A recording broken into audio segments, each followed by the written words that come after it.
Welding is its own creation. It's a mix of gases and metal, sparks, and fire. I needed a change from my home school. I came here and visited my sophomore year, and I visited cosmetology and welding. Welding was my first, and then cosmetology was my second. I got into welding. Everyone works very, very hard, and they're super nice, super sweet, super kind. Everyone's someone that you definitely want to be around in the workplace.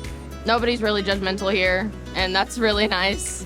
There's many placement options that you can do. You can work in a fab shop, TIG welding, you can do MIG welding, stick. It really just depends on what you want to do and what jobs you can find. There are many opportunities. Everyone's in demand for welders and fabricators. I go back to my home school and I still do volleyball, bowling, golf, track and field. Sometimes I even play in the band.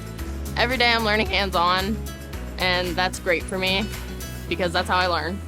I love Great Oaks because I've made so many great friends, and every day I come in here and I'm ready to work. I'm excited to work, and I can't wait to see where I go from here.